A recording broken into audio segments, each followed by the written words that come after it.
So I know in the past, this channel's definitely centered a lot around travel filmmaking, and I kind of want to keep it that way. But I do want to talk a little bit about the commercial work I've been doing and my business that I've been running over the past few years. I have another YouTube channel, and we post a lot about commercial filmmaking over there on the Hill and Valley page, so definitely check that out. But I thought it'd be a good idea to bring some of that content to this channel as well.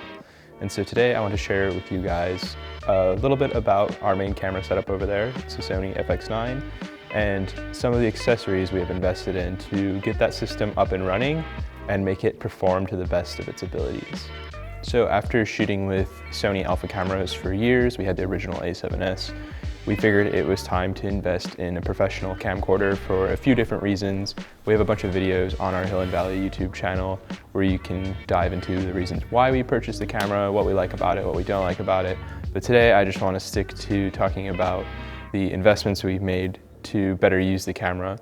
You'd think spending so much money on a camera right out of the box, it would be good to go, but there are a lot of things that are lacking, and for good reasons. There's so many different ways you could use this camera. It's technically considered like an ENG style camera, so it's mostly used in documentaries and reality TV, but commercial filmmakers all around the world have been using it, and plenty of feature films have been shot on it. And so we wanted to have a camera that we can customize for different situations, because sometimes we're doing commercials, sometimes we're doing doc work, sometimes we're doing features. So having a system that we could build around and utilize these accessories to customize the camera for each scenario has been crucial. So let's talk a little bit about those things.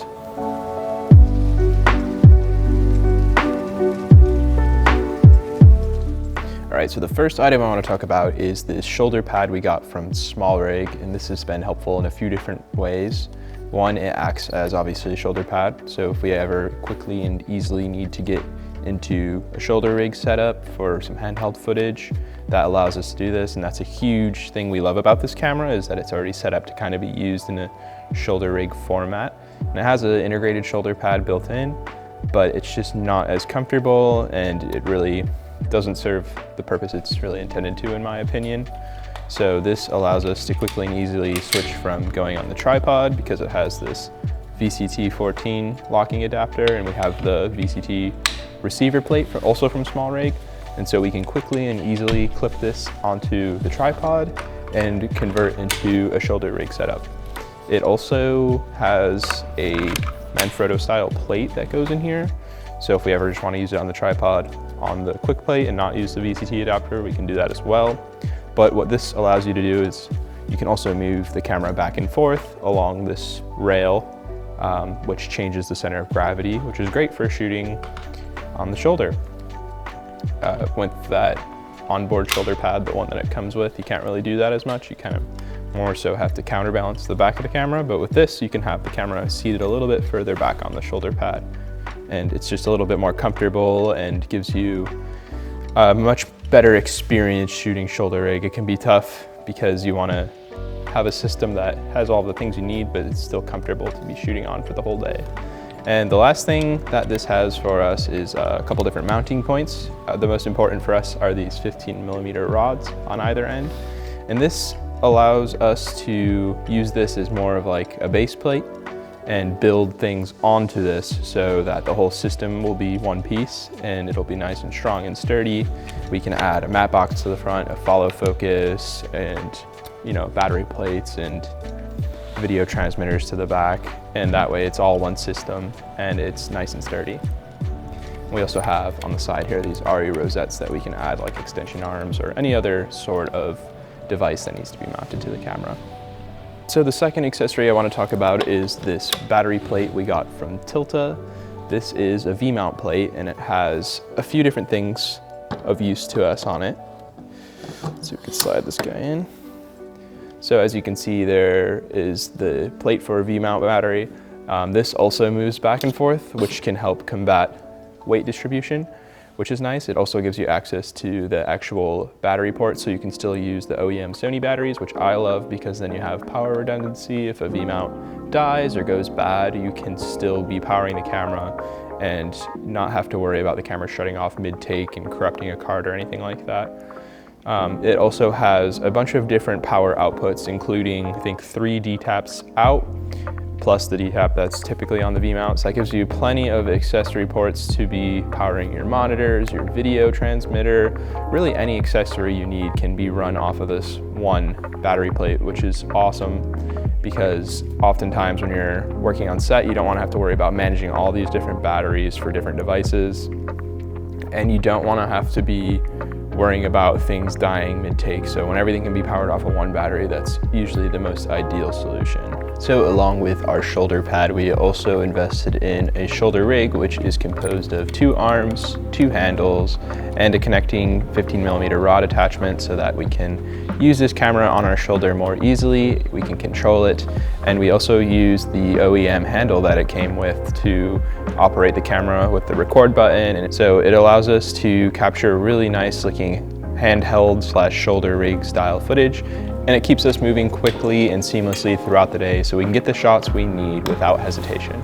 So the next thing on my list is a matte box, and we actually have 2 different matte boxes that we use for this camera depending on which lens and system we're going with. We have a Tilta matte box which has 3 filter trays, and that's a little bit more of our professional matte box that we use when we're working on set with multiple people. But if we're doing more of a run and gun setup, we also have a lighter weight matte box, which is made by SmallRig as well. And that one only holds 2 filters, but it more so just acts as a way to protect the lens, and also usually we'll put like a Pro Mist filter in there or something. This camera has internal ND, so we don't often need other filtration other than like Pro Mist. But we do use the Tilta matte box if we're going to be like stacking filters, or if we want to add actual physical mattes into our lens setup, we can do it that way. But the SmallRig one's also a nice solution because it's light and it's easy. It's also a 114 or 95 or 82mm filter size, so it can clamp onto any of our lenses without having to adjust the back. You just use the little filter rings to adjust it instead of getting different backs for it. The next thing we invested in for our FX9 was a few different monitoring solutions. When you're using a camera of this caliber, it's rare that you're working alone. Oftentimes we are working with a crew. There has been times where we use this as more of like a run and gun style shoulder setup, as I mentioned earlier. But the glory of having a camera like this is that we can be working with multiple people, so we've invested in various ways of monitoring.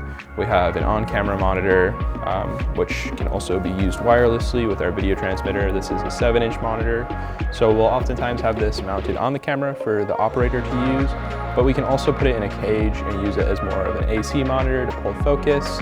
And recently, we've actually invested in a larger production monitor, which is like a 21-inch monitor that we use for larger productions when we have directors and producers and clients that need to see the image.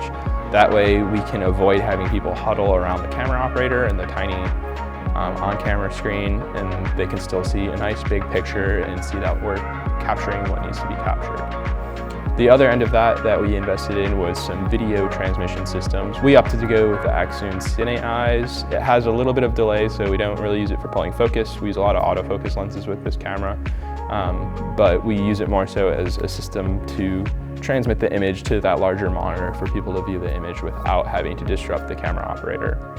So the Axoon Cine Eyes has been a great system. It has really good range, it's very powerful, does really good on battery, and we have no complaints. I think we'll eventually go to like a Teradek because we more and more are using manual focus lenses nowadays with this camera.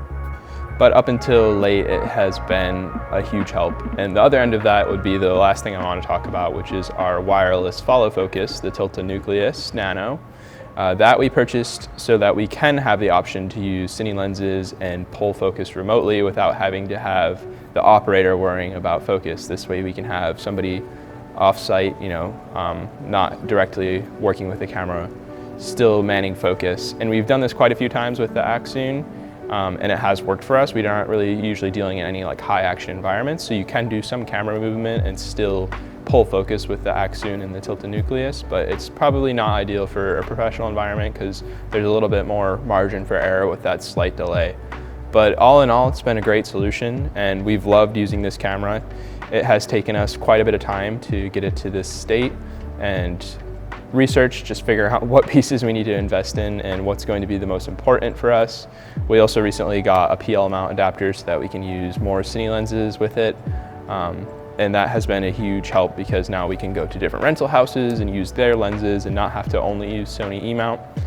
The camera has been amazing in terms of versatility. We talk about this a lot on the Hill and Valley channel, but we love having a camera that can be so powerful, have such great image quality, and you can use it in so many different styles. Like I said, you can use it as an operator and just go out in the field and get some shoulder rig shots or some tripod shots, or it can be built all the way up to a full on-set production with a whole team around it, and capturing different audio or different types of setups, and it's been an amazing investment. So all right, so those have been my 5 favorite accessories that we've purchased for the FX9 over the years. Please let me know if you guys like this video, if you think I should do more video production related content. It is, after all, my day-to-day job. So I enjoy travel films, and I definitely want to keep this channel centered around travel filmmaking. But I don't mind sprinkling in some video production content that kind of overlaps with the Hill and Valley channel. If you guys think it's cool, let me know if you have any questions about anything you've seen in this video, or if you want to see more about the FX9, I'd be happy to make more content. I haven't really made any videos about this camera since we got it, even on our other channel. But thanks for checking out this video, and I'll catch you guys next time.